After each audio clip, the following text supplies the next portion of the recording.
Welcome to episode 65 of the Dinosaur podcast, and on this episode, I'm joined by Tim Zarin again, who is longtime friend and listener and supporter, and I'm answering questions that were submitted by listeners. So thank you all for submitting questions. I had tried this a couple years ago and didn't really get any questions, so this time went much better, and so I appreciate your participation. Thank you very much. We're going to be drawing the winner of the free poster at the end of this episode. So thank you all for the questions, and thank you for listening, and hope you have a good holiday season and that you enjoy the episode. Okay. All right, so we put out a call for questions. Yeah, an SOS, if you will. And for this end of the year podcast. Yeah. Or two. I don't know. This might end up being two because we've already kind of talked for a while. Do you have the same one I have then? I do, yeah. We're looking at the same one. And then from one of these people who ask questions, somebody's going to get a free poster. Cool. I also have some. It's like exclusive stuff that like I'm going through it as something that's like really cool. Like I have some like merchandise stuff, like OG like day one stuff of Chalk Dinosaur that would be great. What? Okay, yeah, I have to. Like I have like I have lanyards from shows like from way back when, from like our first stuff. From like Thrival or something. Thrival, I have Thrival stuff. I have Strip District Music Festival. Shit. Yeah, a bunch of weird stuff. I also have a can. We could give away a signed can from the original Farm Jam 2016. A can, an American Light can. American Light can. You kept a can. Yeah, I sure fucking did. That looks like such a garage item. Just like have like a collection of. I had one. Unfortunately, at my apartment in the South Side, I had I think it was a 25th anniversary Steelers Immaculate Reception, and it exploded like all over the mantle. So that kind of sucked. But starting things off, all right. This is not meant to stump you, so do not get like worried about these questions. But I will probably be stumped. From Brittany P. When did you know you could make music your lifelong career? Did you ever come up with a plan B if music didn't work out? When did you know?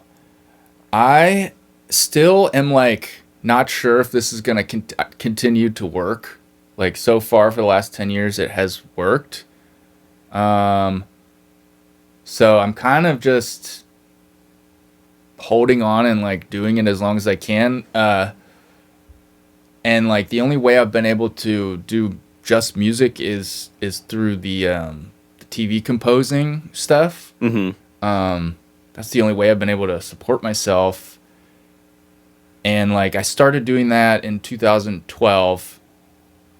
So I graduated college in 2011, and I was like I was fortunate enough, my parents still lived in Pittsburgh, and I was like, okay, I'm gonna at least take like a year or two and just work on music before I jump into a career or something that's gonna kind of, take everything away from that process. I just want at least like a year or two to just like focus on this and see like what happens.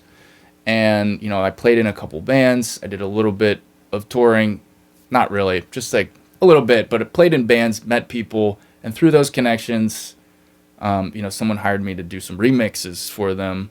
And those remixes ended up being like an audition pretty much for the company in California that ended up hiring me to do music for TV shows. Mm-hmm. Because someone I played in a band with was on a TV show, and the music production company was asking them if they knew any producers, and they referred them to me and showed them the remixes that I made.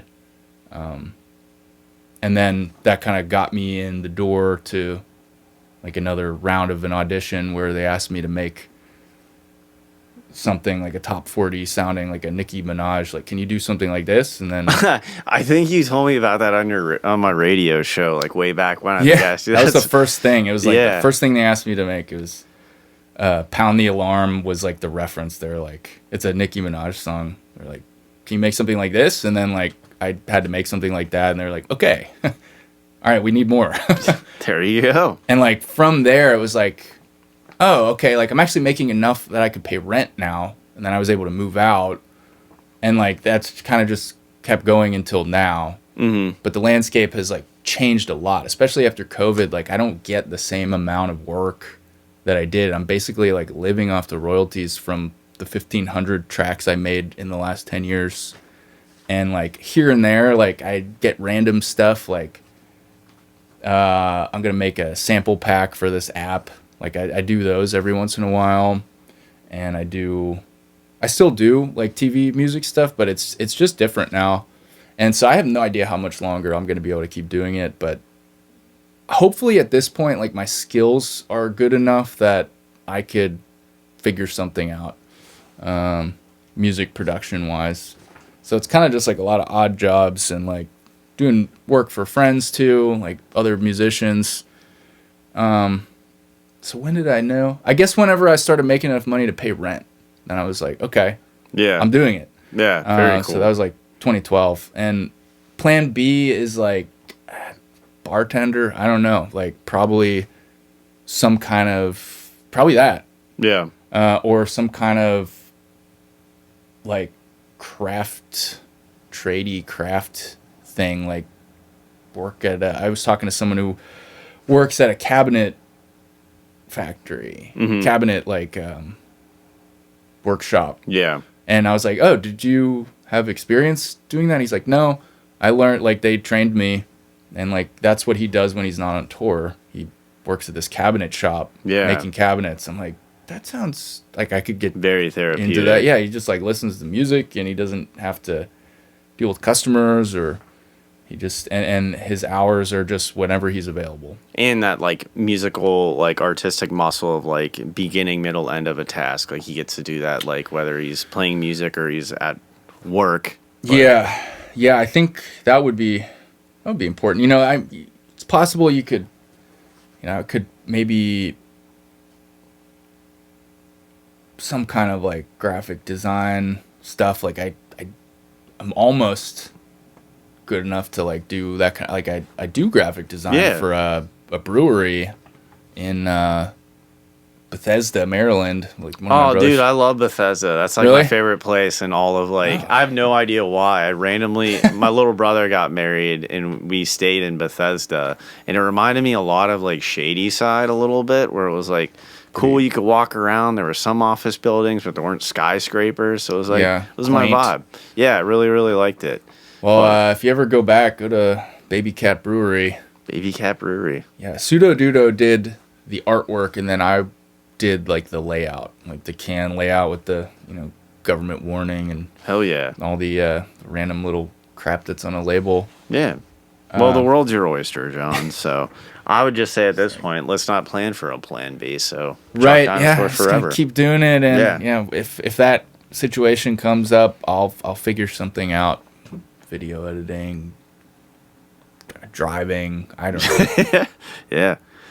All right, from Pat D. Hey, John, are you familiar with playing modular synth? Is that something that you would be interested adding to your music and playing live?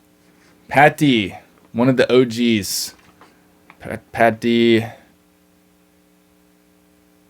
he was at a lot of shows in 2015. Yeah. 16. One of the early adopters. Mm-hmm. It is funny, some of the people in the faces I've seen, like, it's like, oh, okay, cool, I haven't seen that one. Like, Dancing Guy. Yeah. Like, still see him around all the time. Yeah, it's like Pittsburgh's a small place. It is. Especially in certain, like we were talking about in that scene of music. Modular synth. Yeah, you know what that is? I don't. Well, humor me. Okay, it's like it's a synthesizer that, see that thing up there? It's got all these little cables coming out of it. Oh, like Jesse played in like Octave Cat. Yes, he has some of that going on, and some other artists use some of that, and it's basically just like you use these patch cables to kind of like, you can like connect this electronics in different ways, and it makes Yeah. different sounds, and you can get some crazy So I'm not effects. as ignorant as I thought. I do know what it is. It's the thing with all the wires and knobs. Yeah. And like you can kind of customize it and make your own thing. And I was definitely interested in that. I've never really I have this like semi-modular synth. You guys can't see it. It's the Behringer Neutron. So it's like that's the closest I've ever gotten to messing around with one of those. It's like it's a synthesizer and it's got a small patch bay on it that you can get a taste for what it's like.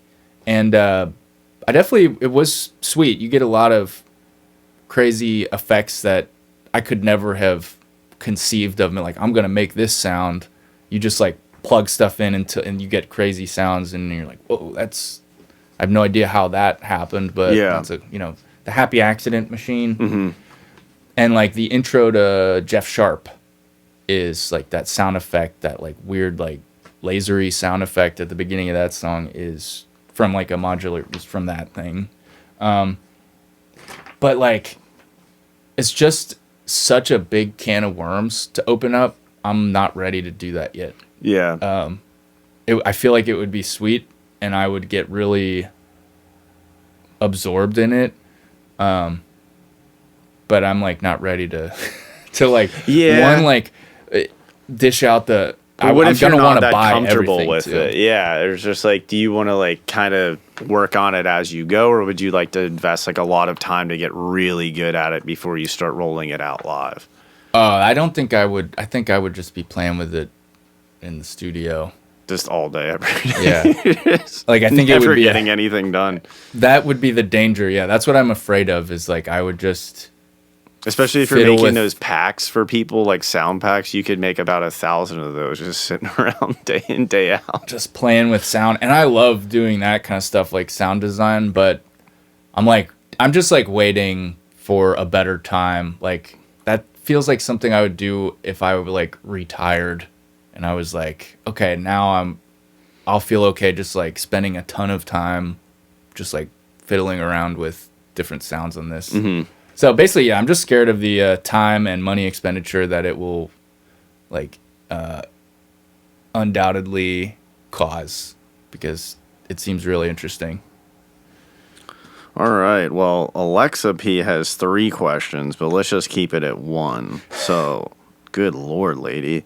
Let's do 1. Can you give color to what your song process generally looks like? Do you start with a beat, melody, even lyrics? Which is, I guess, that's good because, like, all of your music, like, comes from everywhere. Like, what is it? Did you say Good God, Lady? Yeah. Is that a Almost Heroes reference? No, it isn't, but I wish it was. Damn it. Good God, that went over my head. God damn it. Mike Donnelly. Vote for Donnelly. Almost Heroes is a good movie. Black Sheep's a good movie. Man, that guy was on a run in the fucking 90s that will never be seen again. Fun fact, also, don't want to get too far off topic. On YouTube, listeners, if you go, Chris Farley was actually supposed to be Shrek. And they did some of like the beginning like animations with like Chris Farley doing the voice work, and it would have worked. It would have worked. But yeah, I think definitely like Passages is an album that I would crazy. Reference in this question. Like so many of your songs start off a certain way that go a completely different direction. So like where would you come up with a song and how does it get from A to Z? A to Z. Yeah. So songwriting, there's a couple different ways. So one of the ways is I'll sit down with an acoustic guitar, not at a computer, just an acoustic guitar and notebook, and like am singing, kind of like mumbling, trying to come up with words and melodies while I'm playing the guitar. Mm-hmm. That's one way that a song will start, and that's kind of how. That's like one of my favorite ways to start a song. Kind of comes together. If it comes together on an acoustic guitar and a voice, like if you can make a song with that, it's just a really good starting point. Mm-hmm. So like Deeper Than My Mind started out that way. Sedona started out that way. Perception, Fear or Love started out that way. All pretty much every song on Word of the Soul, which was like a 3-song EP in 2020. Some of my favorite songs. Those all started out on acoustic guitar. So that's a good way to start a song that's gonna have words. If I'm making like an instrumental thing, a lot of times I'll start out with drums. If I'm making like some kind of trying to make like a tightly produced beat or something, I'll usually start with drums. Just try to make like a slamming drum track, and then like start, adding stuff on top of that, like some beeps and boops. Add some beeps and boops, and then try to come up with a bass line. So yeah, those are the two. I feel like I'm usually starting with acoustic guitar and vocals, or I'm starting with drums. Mm-hmm. And let's see, what is it? Lyrics usually they kind of start to form with the melody. So say I have a guitar and I'm like strumming some chords, and I'll be kind of like mumbling a melody, and I'll keep doing that, and then sometimes like a word or a phrase will like kind of emerge out of that, and then it'll be enough to kind of like latch onto as an idea, and then kind of like expand from there. So I would say, yeah, that's it. Very cool. So like it can come from anywhere, like wherever you're doing it can cause like inspiration. Those are the two. Yeah, those are the two. But it's cool to know that roots. It starts from such a generic like thing. Just I'm just literally sitting there like plucking an acoustic guitar, and all of a sudden you get like these. It goes into a crazy like Todd Terje. Well, where did that come from with the like acoustic guitars? So well, sometimes those don't. Yeah, those like the ones that start with the acoustic guitar usually end up more singer songwriter. Yeah. Perception gets there though. That gets in. Yeah, it gets into some crazy places. It's kind of like it's just like a chain reaction. It starts with something, and then like that triggers a couple different ideas, and then you just keep kind of following that, and like it'll hopefully eventually lead to till it's done. Hell yeah. Well, Liz T asked a couple questions. These are really good questions, all of them, so I'll try to ask you a couple. First, she said thanks for all that you do, sending lots of love. This one, if you could, this is kind of interesting. I actually would like to know, if you could collaborate with any musician, dead or alive, who would it be and why? Man, that's a tough question.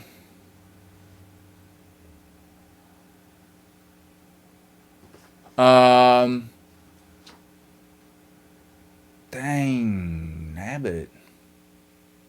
This is such a tough question. Collaborate, make a song with.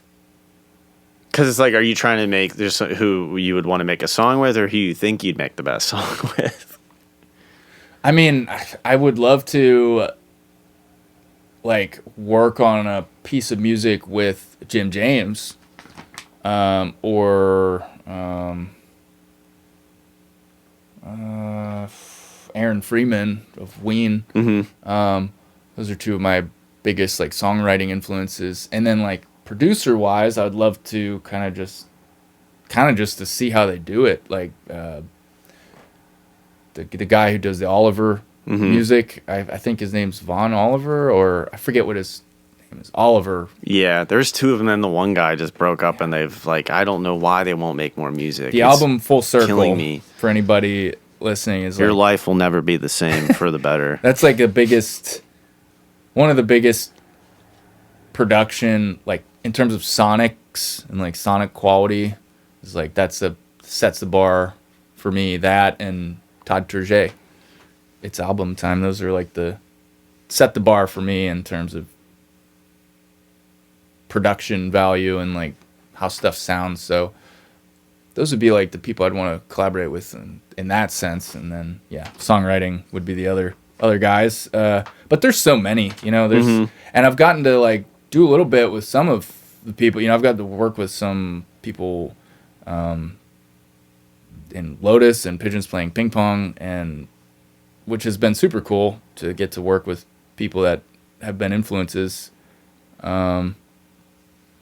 But yeah, Does that ever run into like don't meet your heroes? no, it hasn't. It's always been good, but it's like catching lightning in a bottle because everybody's so busy. You know, Yeah. it's like everybody's so busy, including me. It's like to have a successful collaboration. It's so many of them start and then they don't get finished because either me or them, it just falls apart because everybody's busy doing their primary thing.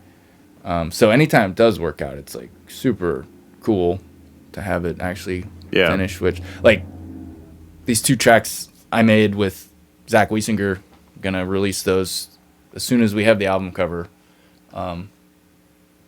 Been trying to like make a song with him for 15 years, and it's hard to pin down for whatever reason. Yeah, we could never finish one. We started a bunch. We've gotten together a bunch, but we've never finished like a recording.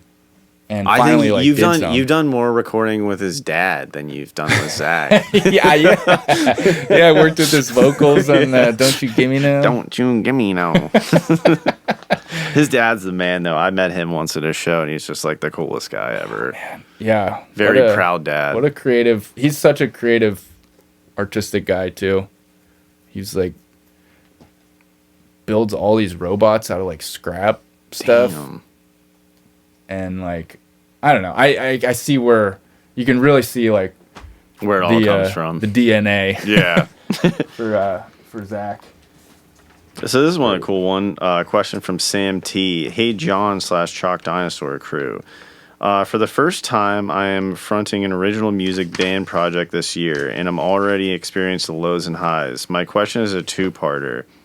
What have been some of your biggest setbacks? And 2, how did you bounce back from them? That's also a pretty big question.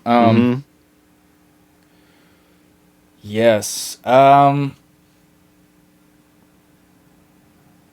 mean, biggest setback I've ever had to deal with was like a physical injury. Was like popped a disc in my back in 2021 at Farm Jam. Really? Yeah, there's a picture of like I'm laying down on my back. I couldn't it was fine until we set up our camp, and then like I don't know exactly what happened, but I couldn't bend forward like at all. I threw my back out a couple of years ago, and people don't realize like when you're bedridden, it's the most uncomfortable pain ever, and like you can't see back pain, so people just think like you're fine. Right, yeah. Because it doesn't hurt standing up, moving around. It hurts if you like go to bend to your side. That's when like your back will give out. I guess it depends, on like what specifically, but yeah, for me it was like I couldn't hinge forward at all. I couldn't like, and sitting was really painful. So the idea of like touring was kind of just like, it's not going to work. Like I can't sit down and drive like 15 minutes without having to stop and like get out and stretch, either stand up or lay down. So like that was a huge setback because I couldn't really work on music at home for that long. Like, cause the pain would get kind of, if I was standing or sitting, it would just get like too distracting at a certain point. So I could only work in like small bursts. And then, so getting through that was just a lot of physical therapy. And then I had to I figured out this way that I could suspend myself in the car from the headrest with like this belt. And like, once I started doing that, then I could drive for a long time. And I actually started to get better after that. And I don't know if it's because probably the of posture, I bet. Maybe, yeah. It was like, maybe it was like traction, it was like decompression or something. But yeah, that, that was like a good 18 months where I was really hindered and like being held back by that. So that was the biggest setback. I think that kind of answers it. Like I said, everybody's experiences are going to be different regardless of what you're doing. But more importantly, like you said, more than anything, just like if you see something, take care of it. Like the back, obviously, that's something that you see an issue, you need to rectify it there. And then like just really more than anything, I've seen it firsthand too, is like, to your point, like getting everybody on the same page is very, very difficult. And moving forward, like I think like no matter what you're doing, and then like as you get older, it's hard to get together with people. Imagine doing it as like playing music and stuff. Yeah, definitely. Yeah, it definitely gets harder as you get older. But I think just and like not giving up on it, I feel like is probably the biggest way to kind of don't take the lows too low, and just keep going with it. Yeah. If you're enjoying it, just keep taking steps in that direction and keep trying to figure out solutions. And because it would be easy to kind of just throw your hands up. And to add to that, to say, you said it in the past, just like stay away from the negativity. Like that would probably be a good one. Like don't read bad stuff that like you don't like. Don't listen to like. You know what? Yeah, that's it. That is good because like even now when I start looking online, even nothing related to me, just like looking at the state of the industry and like the state of Spotify and like AI, and like when I start reading stuff, I can feel it like discouraging me. So I'm a much happier and like more inspired if I just don't like look at certain stuff, and like I don't need to read certain news or whatever. Yeah, you're out there living it. just keep doing the things that make you feel good with music, and like just keep doing those things and making time for the things in music that make you feel fulfilled or happy. All right, Let that be the guide. We got Emily. Hey, Chalky D. Love your music and the pod. Can you shout out friends Matt and Jody from the North Side? They're your biggest fans. Stay vibey, Emily. Oh, this one's easy. I like this question. Shout out to Matt and Jody from the North Side.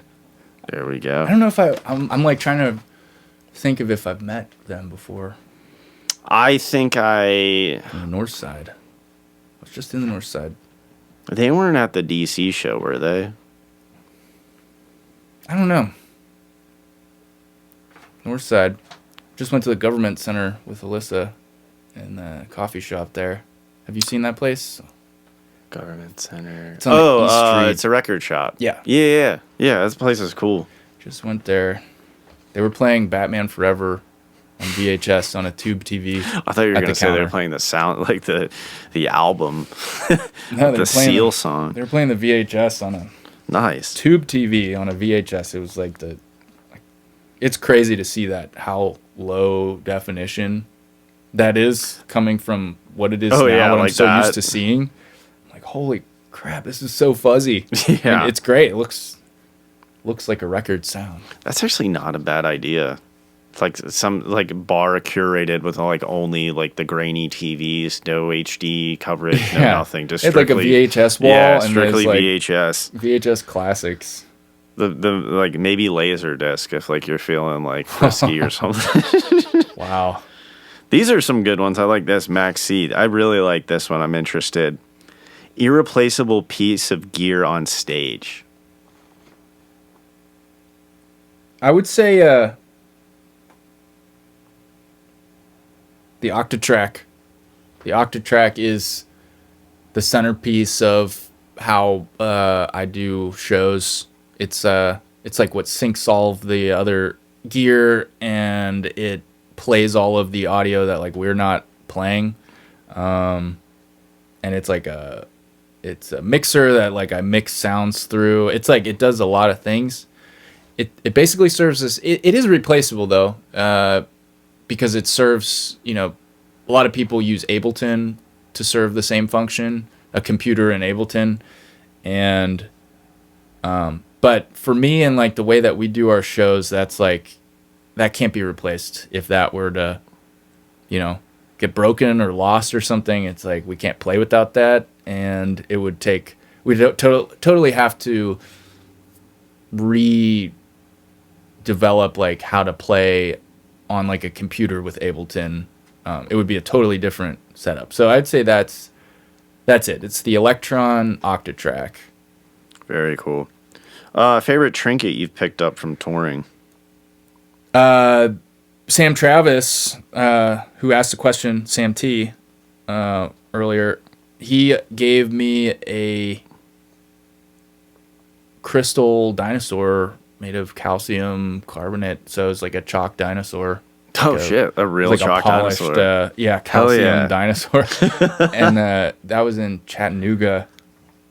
So that's probably the coolest thing I got. That was real nice. And then best way you've heard your sound described. Pass. I don't know. Dang. There's got to be like some cringy shit though that you probably hear that you're like, ugh, I don't want to. It's yeah. I don't have an answer for that. Yeah, I don't. I'm just blanking on that. Yeah. Well, it's enigmatic, to be honest with you. Everybody kind of has their own. We talked about this before. Like, everybody has their own opinion of what chalk dinosaur is. Yeah, it would be easy if it was like super, just like easy. It's lo-fi beats. Yeah. Like or like psychedelic surf rock or something. Right. Yeah. Something easy to put a label on, but sorry, Max. That's a stumper. That's a stumper. All right, Anthony, with having so many albums and songs that cover a wide range of sounds, how do you decide what songs you'll play live at your show? That's a good one. Thank you, Anthony A. One of our first friends from outside of Pittsburgh that we met at a show. That was like one of our first supporters, not from Pittsburgh. Well, certain albums are, that music was made with 4 people, like the Chalk Dinosaur Ensemble setup. Mm-hmm. So any song from Spectrum, Stuck in Between, Sprout, or like rock sounding albums, like we can only play those with the 4-piece band. So that kind of makes it easy. And then like any of the really electronic stuff, we can't play that with the 4-piece, but we can play it with the 2-piece, me and Nick. So, stuff from Flow State, Sunset, Conscious, any like the more electronic leaning stuff is what we have to pick from. Electric Biscuit. That's like kind of the pool of songs we have to pick from if we're doing our regular 2-piece show. And then, we have Stuck in Between, Spectrum, and Sprout to kind of choose from with the if we're playing with the 4-piece band. So that's kind of how it is chosen. It's like what band format do we have and what's available, and then like that's how we do it. And sometimes people request stuff, and if we're able to do that, we'll add it to the set. Nice. I love just shouting, "Sun goes down" at the end of a show. Oh, see, that's good because we can actually play that one. It's always a bummer whenever somebody really wants to hear a song and it's like, there's no chance. Yeah. We're going to play that. I always scream Green Foxes, and I like just to get a smile Green just because you're like, dude, no one fucking knows this song. Shut up. Across the moon. I've done that too. Shit. John L. We could all use some silliness, but I'm being super serious, I'm assuming.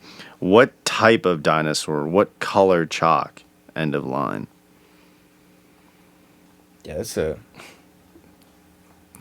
I've been asked the type before. It's tough. I think I said Vegasaurus. You ever played Dino Park Tycoon? Yeah. The Vegasaurus. Oh man, it's been a while. You have to look up a picture of the Vegasaurus. He's got like a sequin suit on. What was the game we played on the Mac? It was on the iMac.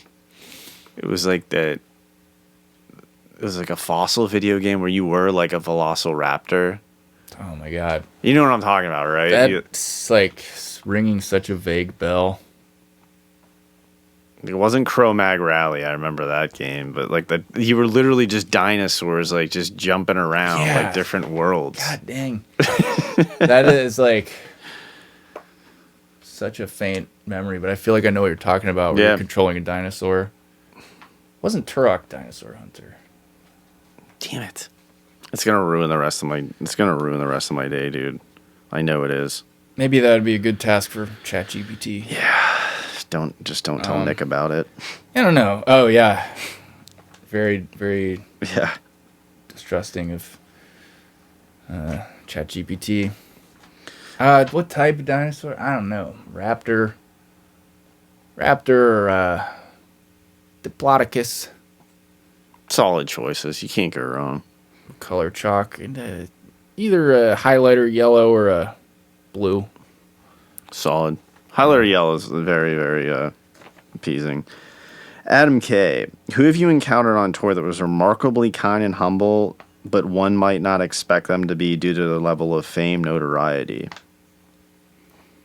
I would say for that, literally everybody I've met in the jam scene that is, some of the people like that are leaders in that scene and very well established, people from Lotus, people from Pigeons, people from who else?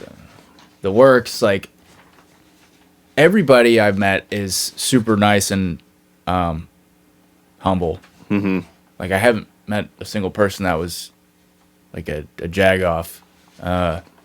So that's not a very specific answer, but literally like everybody I've met who's doing really well and at a high level is really nice and humble. It's it's almost like a prerequisite. Like,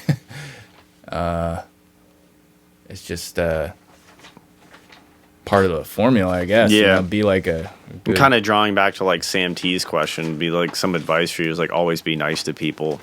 That would probably be your biggest. yeah, because oh man, that it is crazy, and like the crazy spider web of connections that has kind of sprouted is, definitely is supporting.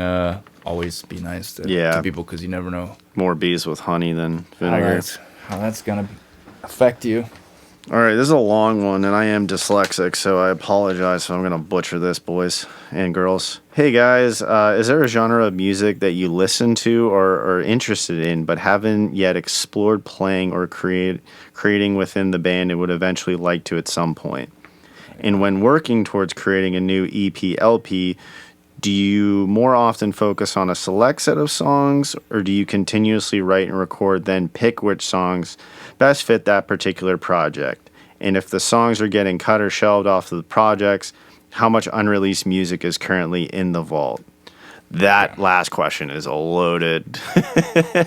I don't think that people want to know how many ideas you have. The genre.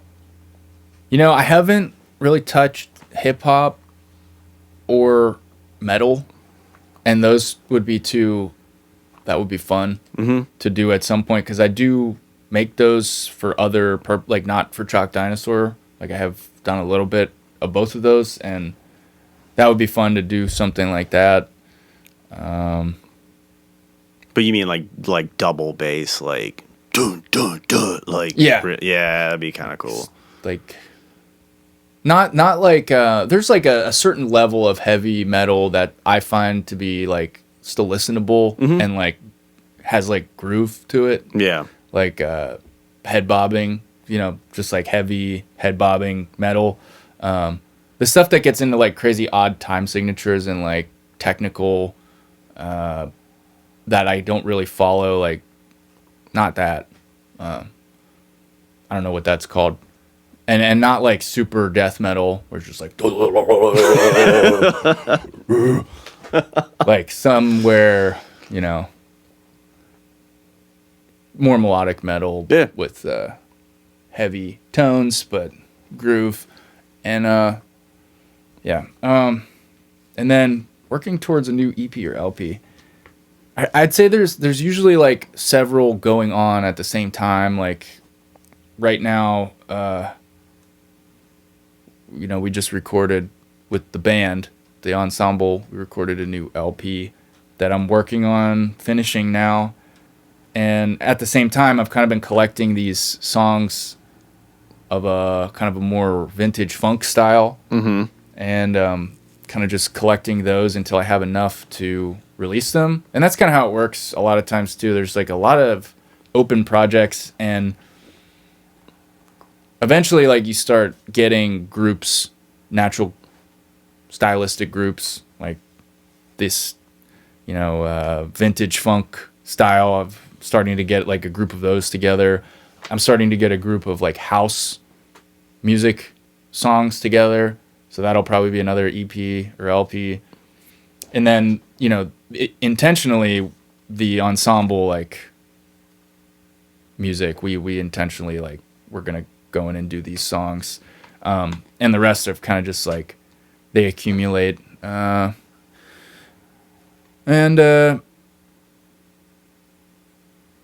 so, I mean, unreleased, I mean, almost anything that I finish, I feel like I release. But I have a ton of stuff that's not quite finished, but it's just like, there was a ton of like unused ideas for Punch Funk Love. And, I've got a whole bunch of early recordings that I might be like comfortable enough to release now and do another like unreleased album. Mm-hmm. Just like some of the early like 2008, 2010 that era of like demos. Starting to think about putting that out. But yeah, I don't know. I couldn't put a number on it, but there's definitely a lot more than I can keep up with. Yeah, you need a secretary to organize those, as far as I'm concerned. All right, there we go. But I think that's all for the questions. I think we'll just do one of those random generators. We'll just put the names and we'll do like a spin or something like that. That should probably be good. Okay. Or we can vote on it. I'm going to pause it.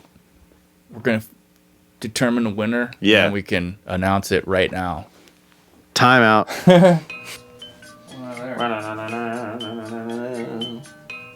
And I'll let you do the honors. Liz T. Liz T is the winner of a Chalk Dinosaur poster. Congratulations. And you will also be receiving a lucky additional prize that you'll just receive. And it's going to be some awesome old gear. Here's your pen back. All right. Great. Thanks for all the questions. And thanks for listening. Yeah. Look for out for us in 2026. Thanks for all the music that you guys have made this year and continuing success moving forward. Thank you. And how we end every other one. Yes. 3, 2, 1. Holly jolly. Clap. There we go.